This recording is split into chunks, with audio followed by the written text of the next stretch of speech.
Today we are interviewing Mr. Joe Gurin, the author of a very popular book, Open Data Now. And welcome, Joe. Thank you very much. Yeah, and your looks, I know you studied biochemistry at Harvard. Yes. Yes. And works in publishing and a nonprofit organization for 50 years. Yes. 15 years. And now you are the chief of the Consumer and the Government Affairs Bureau at the Federal Communication Commissions. And would you like to talk about what inspired you to write a book about open data? Sure, I would be happy to. So I got very interested in open data. I actually left the Federal Communications Commission a while ago just to focus on open data, but I began my work on it there. So open data, I mean, you have to start by saying, how do you think about open data? So I think of it as free, publicly accessible data that anybody can use, that can be used to start new businesses, start new nonprofit organizations, solve complex problems, make decisions in a more informed way, advance scientific progress, and so on. But my background is in consumer journalism. I was the editor of the magazine Consumer Reports in the US, which tells people what products to buy. They test products all the time. They do a lot of that kind of work. And when I went to the Federal Communications Commission, the chairman brought me in to work on consumer issues, and he had one question. His one question was, how do we help people decide which cell phone plan to buy? So it sounded like a very simple question. Well, in the US, there are 4 major cell phone wireless companies. There are several smaller ones. A big company can have 1,000 different plans because they have different kinds of smartphones and different kinds of fees and charges and everything else. And when we began to think about how do you put that all together so a person can understand it, it actually is a data problem, because there are enough different kinds of information that people need that it's not just simple advice, it's really pulling the data together. And I began talking to other people in the US government working on things like financial services or health or education, and they were having exactly the same kind of challenge. How do you tell people what mortgage is best for them, or what credit card is best for them, or what energy plan is best for them? So all of these things that were consumer issues really turned out to be open data issues, because the problem is, number one, you need to get data about all these different services that helps you decide, and number two, you have to have someone figure out how to put it in a form that ordinary people can use. So I got very interested in open data from the consumer perspective, and then began to realize that it also applies in business and science and government, and became so interested that I decided to write my book. Okay, and just I know the U.S. Government, especially Yes. government official, have the most data sets in the world. I remember right now, U.S. government have more than 150,000 data sets, maybe more than that. Yes, it depends how you count them, but yes, it's a lot. It's a lot. And just I know is kind of in the data, open data concept, maybe trace back to your third president, Thomas Jefferson. Yes. And just I know right now is Obama in year 2009. So can you talk about a little bit about the open data culture or policy or politics? Why the U.S. have the most data sets in the world? No, I'd be happy to. Well, you're exactly right. Thomas Jefferson had believed in open data and sort of open knowledge and the sharing of knowledge. So he had a quote that he said, if I use a candle that I have to light someone else's candle, it increases their light and does not diminish my own light. So he believed very much in the sharing of knowledge, and actually that quote is still used today by people who are working on open data all over the world, because that's the idea, that you can share this knowledge and it's good for everyone and it doesn't take anything from you. When President Obama came into office, he was very dedicated to open government and open information from government. So his whole idea was that opening up information could make government more transparent, could make it easier for people to understand what government is doing, and at the same time, government agencies collect a lot of data about things like the weather, for example, or the economic status of the country, or the quality of the schools, and so on and so forth. So the idea was really two things. One, make it easier to understand how the government itself works, to keep the government honest and to keep citizens engaged with government, and two, use all of these data sets that the government collected for the public good. Now, one very interesting thing, and I think it's very unusual about the US, is that the law in the United States is that you cannot copyright any information or data that is held by the federal government. So by definition, it's publicly available and people can reuse it. The problem is figuring out how to make it useful, and that's something that's taking a lot of work, and that's some of the work I'm involved in now. Just I know you travel a lot, especially this Yes. time you come to US. And okay, in the beginning, maybe we know the US is the most open countries in the world. And what about Europe? Well, in Europe, the UK has been a real leader in open data, and I would say the US and the UK have partnered in many ways to think about how open data can be used and to create models of how open data can be used that we trade ideas with them, and then we hopefully can trade ideas with other countries as well. What we're seeing in the rest of Europe is sort of one by one, different countries are becoming very interested in the concept of open data. So we're now talking to colleagues in France, in Italy, in Spain, other countries as well that are all very interested in this, and are beginning to develop their own policies, and are also beginning to develop ways to engage with citizens to figure out what kinds of open data will be most useful to them, which is a very important part of the equation. What about in Asia? You also visit China? Yes. And because in Asia, right now we have an official, I saw each government, especially for example, Japan, Yes. Korea, Singapore, also Taiwan, Yes. Hong Kong. Yes. They have a government official open data website. Yes. They open the data. Yes. What about the open data situation in China? Well, I'm learning very rapidly, so I'll just give you my impressions. What appears to be the case in China is that there are some central government policies that you can interpret in different ways, but you can certainly interpret them as saying that open data is encouraged.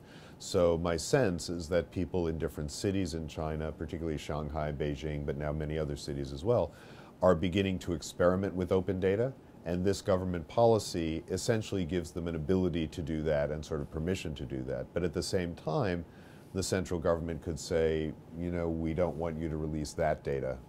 We understand why, but please don't do it. So I think it's very much case by case, and it's still very much being developed.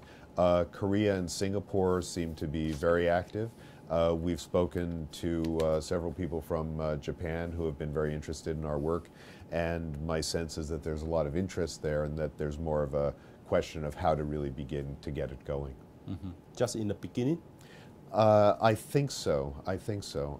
And I think everywhere, you know, everywhere there are different kinds of issues, but I think different countries have different kinds of concerns, and some it might be the ability to sort of control information, because once you open data, it can be used in many different ways.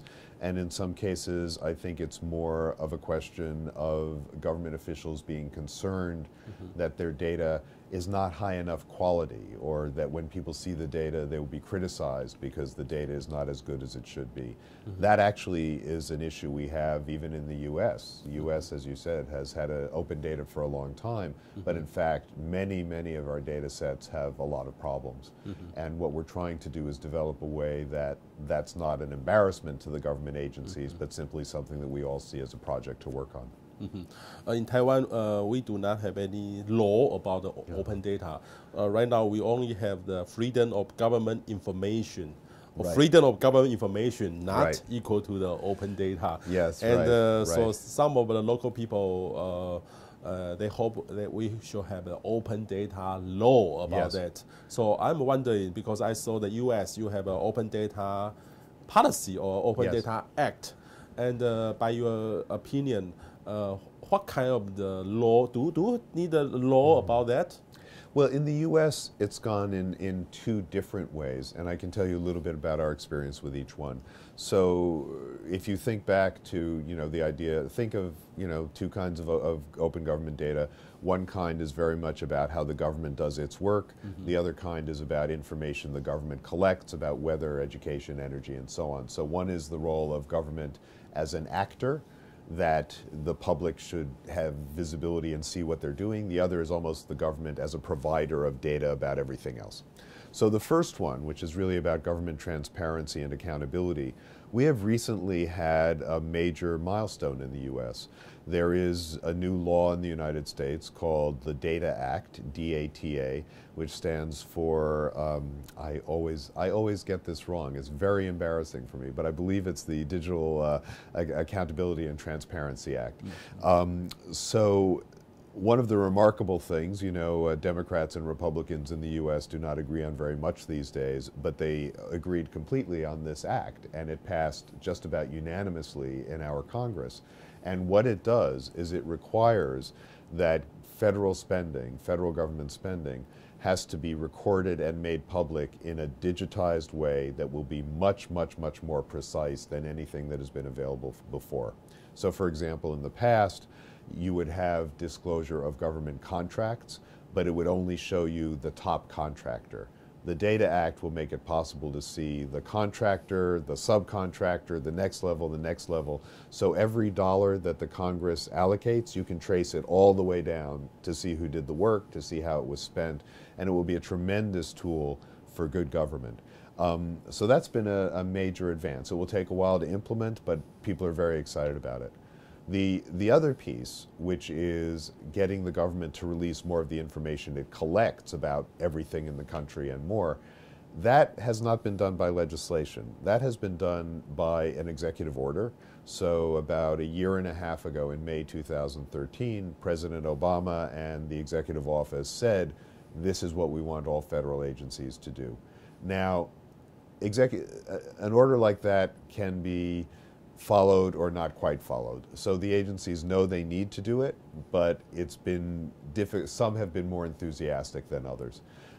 It's also very ambitious. It says that all federal data should be open by default, which means that the assumption is that it's open unless there is a reason not to make it open, like personal privacy or national security, and that it should be machine readable, meaning that it's published in a way that can be easily analyzed, and it should be current and timely and up to date.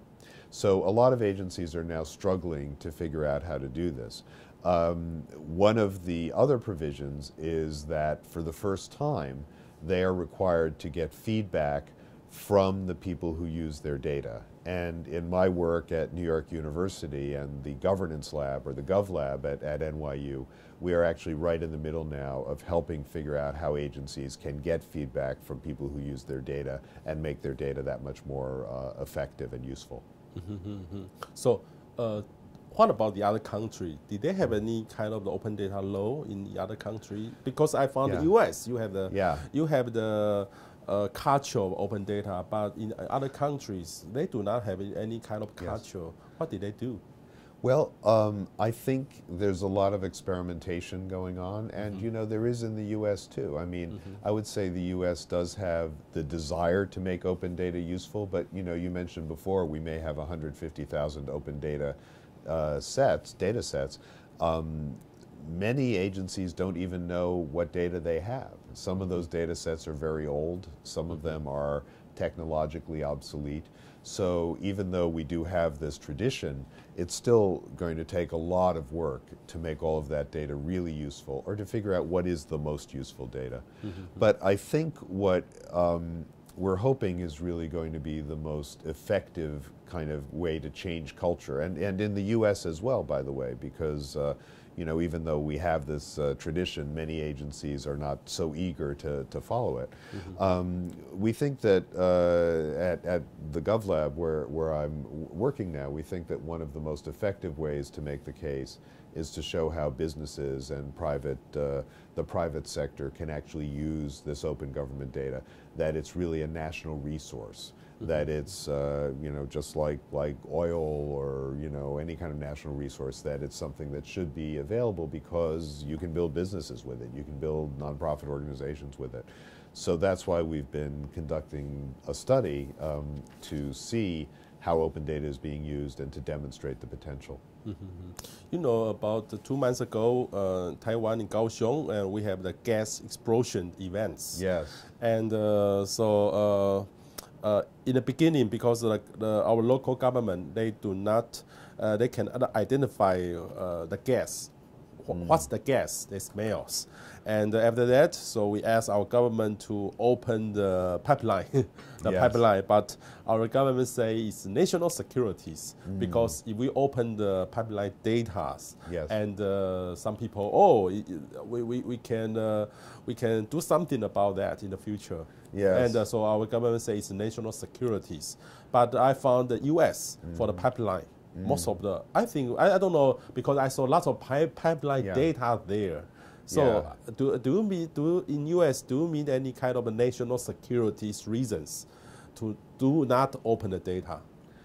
Well, the biggest issue in the U.S. around national security has been the National Security Association, the NSA, which has been gathering all this personal information that we didn't all know about. And there's a lot of concern about that. But that's a different kind of thing, because that's that may be national security data, but it's data. People who are opposed to that, it's not like they think it should be open. It's like they think it should not have been collected in the first place. So it's a very different kind of problem.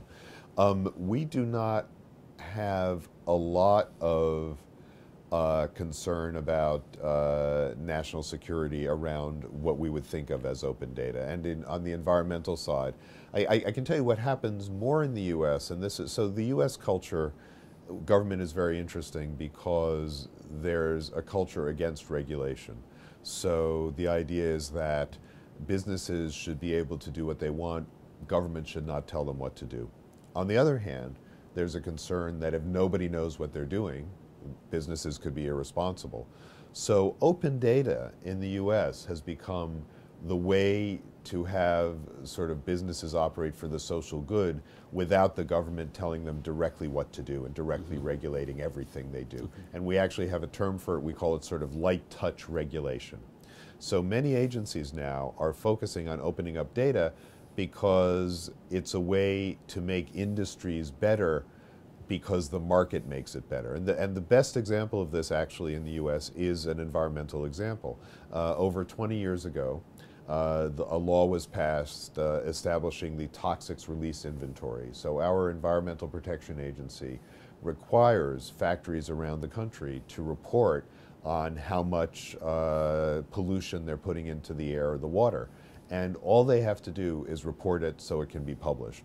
Once it's, now of course, if they exceed certain standards, the Environmental Protection Agency would come in. But even if they are just high but not, over the line, once those numbers are published, the factories start doing a better job, because nobody wants the local newspaper to say, we just saw these numbers and this factory is putting out more pollution into our river than anybody else. So what's really happened is that just by making the data open, all the government has to do is say, make it open, and the national interest is served, and businesses can adjust on their own. So that tends to be how we think about some of these national issues and how open data relates to that. Just I know, last year I visited New American Foundation. Oh yes. When McKinsey announced the value That's of right. data. That's right. And during that time, I know the deputy CTO of the White House, Nick Sinai. Nick Sinai, yes. So I'm wondering, in US, you have the people, the official people doing the open data. Yes. It's the reason to make the open data so quickly. Is a kind of new job or new people to doing that? Yes, the open data movement, if you want to think about it that way, is quite new in the U.S. And there are, if you talk to people about big data, they at least think they should know what it is.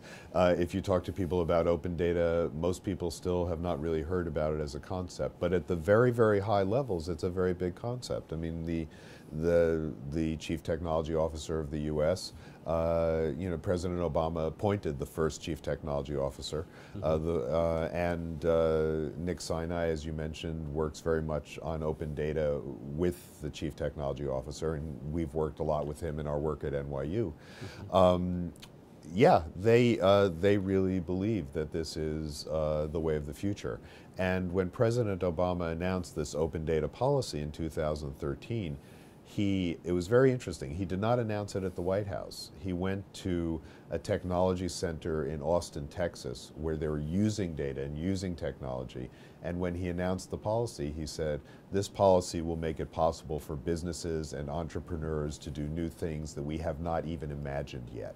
So the whole framework was, it's not only for the public good, which it is, but it's also for businesses to use. So, as you know, at the GovLab now, we are running a study called the Open Data 500, where we have, it's opendata500.com, and we have identified more than 500 companies in the US that use open data of many, many different kinds, and not just use it because it's nice to have, but that they're really either building their entire business on it or a large part of their business on it.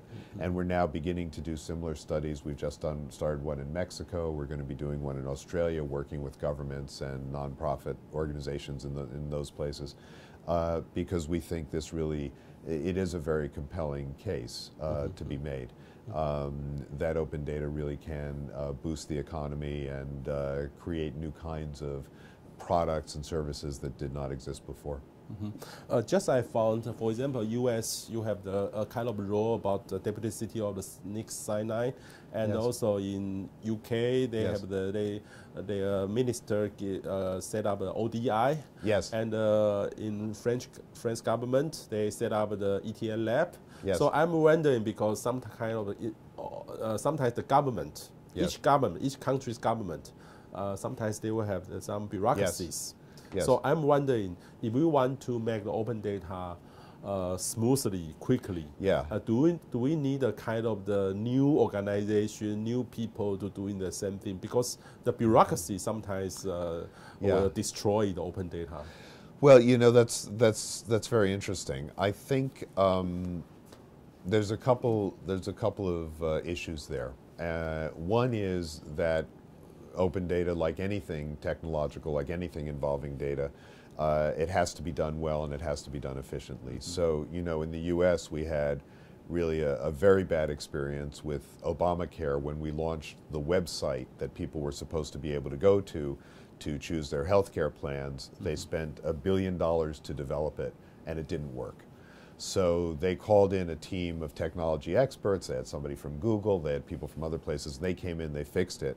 And one of the things that happens when you bring people from outside government into government, at least in the US, is they say, we could do this much better, we could do this much more efficiently. So what the Obama administration has now done is they've set up groups like a digital services group that is going to work across all government agencies and help them do digital work more effectively. And the person running it is the same one who came in to save the healthcare website. So we're looking for ways to do this more efficiently and more effectively. And I think that governments will have to do that to avoid the bureaucracy that can otherwise get in the way. Excuse me. I'm sorry. Yes. Bureaucracy is a big problem for these countries. Yes, no, it definitely is. But what we're doing, see, the other thing, and this comes out of the Open Data 500 study that I mentioned, the other work that we're doing at the GovLab is we are now setting up a series of what we call open data roundtables. And the whole idea here is to cut through bureaucracy. So this is a very interesting problem. So we have what you can think of as a technology problem. How do you get data out there? How do you make it more effective? How do you make it more usable? It's also, though, it's a human problem, because part of the issue is that the people who provide the data don't actually know who's using it, and the people who are using the data have no idea how to talk to the people providing it. They might send an email to some federal agency and it will go to 10 other people and nobody ever answers.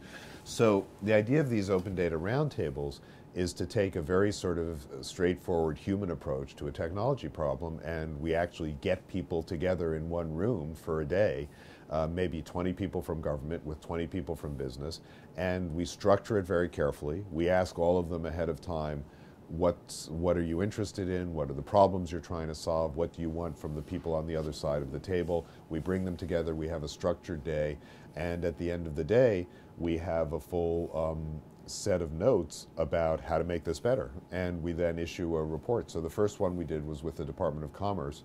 We've just issued the full report, but even before we issued the report of recommendations, the Secretary of Commerce announced about a month after our roundtable that the roundtable had helped to convince her that she needed to restructure how open data is used in the Department of Commerce, which is, of course, a huge, huge, huge department. It includes weather data, census data, patent data.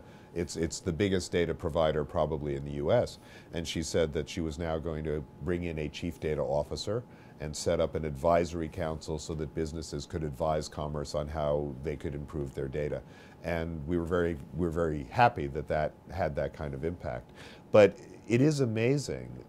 We found in two of these roundtables, both that one and one with our Department of Agriculture, that simply getting people together for a structured conversation can cut through a lot of bureaucracy very, very quickly, because it helps the agency also set their priorities.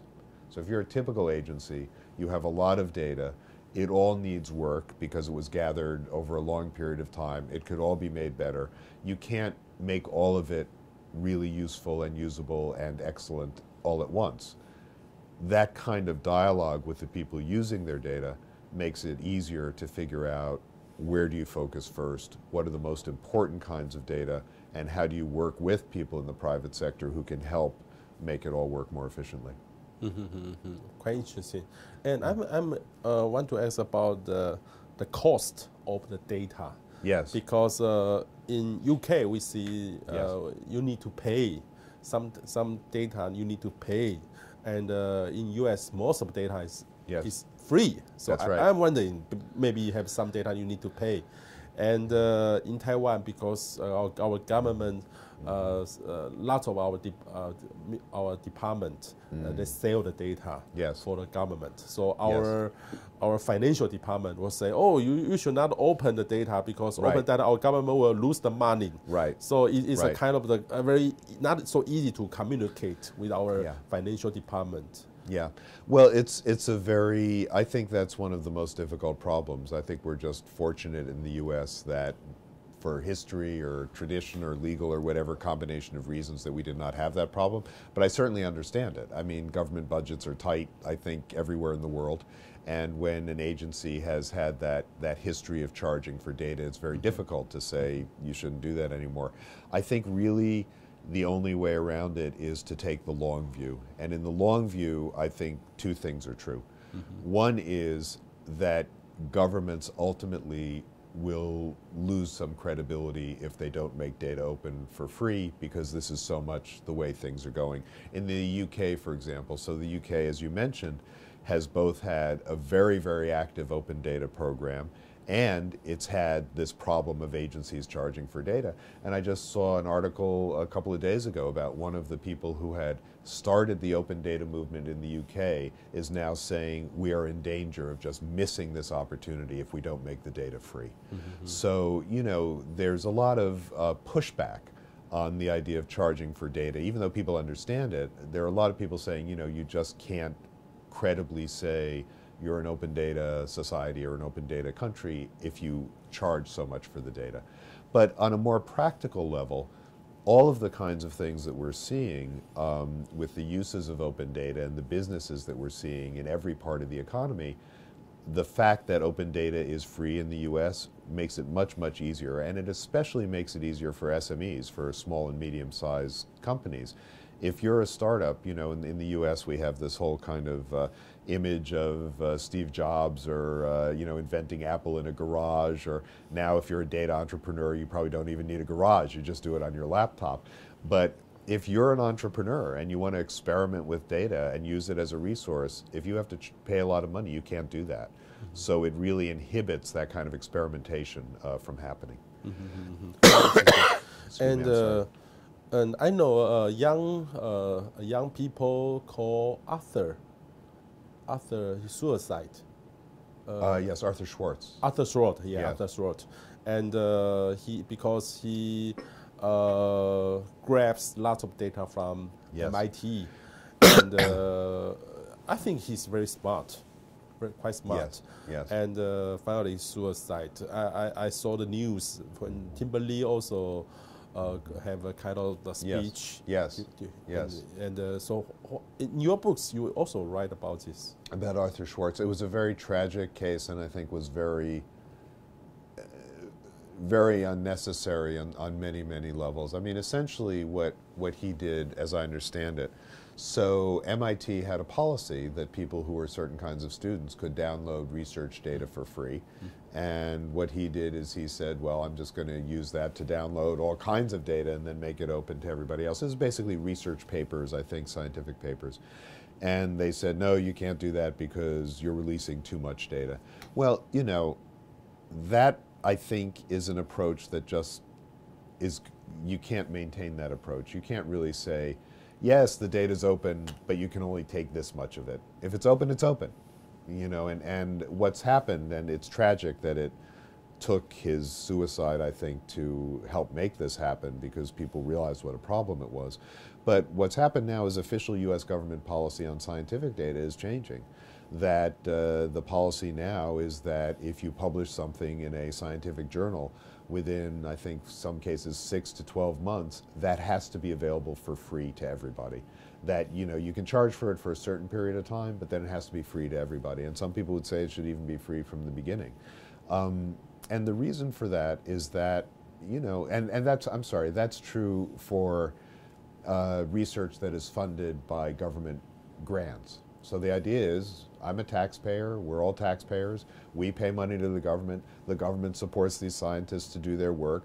Why should I have to subscribe to a journal that costs $1,000 a year to see what they did with my tax dollars? And it's not only that argument, it's also the argument that science will progress much, much more quickly if we can share information much more freely. The best example of that was the Human Genome Project, where the scientists involved actually got together and they said, let's try something different. Let's just share our data very, very rapidly. And that made that project go, some people have estimated it increased the speed of knowledge by about 30%. Because when you have access to data from all over the world, you're not repeating the same kind of experiment over and over again. You're really building on each other's knowledge in a much more efficient way. So after the suicide, lots of debate about the academic research is open or not. Yes, yes. So people will call it open science as a sort of kind of open data. And I think you're seeing much, much more rapid interest in that. I mean, one of the interesting things is actually drug companies are starting to do this, and you would think they would be very, very resistant, and they have been for a long time. But what they've realized is that if they share their research data at a very early stage, not when they're about to patent a drug and then somebody else just takes it and they do the patent, but if it's at a very early stage and they're all doing this, then, you know, there may be one group that's really focused on cancer, certain kinds of cancer, another group that might be focused on, I don't know, bone disease. Well, the interesting thing is that a chemical compound that might originally be developed for cancer might actually turn out to be very effective for bone disease. So by sharing this kind of information, they all just have much more to work with. And then once they start working with it, they can compete as they normally do, but they're starting from a richer base of information. So, so McKinsey, as you said, came out and estimated that open data is worth $3 to $5 trillion a year around the world. That is the highest estimate, I think, that anybody has made. Other kinds of estimates in, for example, the value in the European Union or the UK would be in the tens or maybe hundreds of billions. Now that's hundreds of billions of dollars in the continent of Europe is still a lot. What McKinsey did is they talked about many different kinds of open data, and they talked in some cases about sort of secondary or later on effects. So for example, one estimate they had was that if people have access to their own education data, like data that about themselves that helps them plan their education better, then they will get better education, then they will get better jobs, and this might add $1 trillion to the world economy. That's probably true, but it's not a simple or a direct effect of open data. So it largely depends on how you look at it. Having said that, I think the value is certainly large enough to merit the cost that it takes to release it. And I think the key to getting the right kind of return on investment here is even though ultimately I believe, and many people believe, that all government data should be open and usable unless it has to be protected for security reasons, I don't think it all has to happen at once. I think the way to get the best on return on investment is to figure out, if there's 100 government data sets, might be 10 of those have 90% of the value. Mm-hmm. So what we're trying to do in our work with these roundtables and other kinds of research is to figure out how do you identify those priority data sets and how do you get those to work, to get the most value out of those as quickly as you can. Mm-hmm. Okay. And what about the relationship between big data and open data? Because sometimes people say, oh, if we did not open the data, how can we have the big data? Right. So how do you, how did you define the open data and big data? Sure. Well, in my book Open Data Now, I have a whole diagram, and, and every time I show that in a talk, people take out their cameras to photograph it. So I don't know if that means it's useful or it just means they need to look at it more to figure it out. But the way I think about it is that big data and open data intersect. They overlap, but they're not the same thing. Mm-hmm. And the main difference is that big data is really about the complexity of the data itself, mm-hmm. and open data is really about how the data can be used. Okay, so I give you two examples of big data. Mm-hmm. One example of big data is a major retail chain, like a major grocery chain or clothing chain of stores, will collect all kinds of information about its customers. Probably if it's a big national chain, could be millions of customers. And it will analyze them and figure out what they bought and when they bought it, and they'll use this to figure out how they're going to do their advertising to different groups of people. Very precise advertising. That's big data. But the retailer, the store, is the only one that owns it.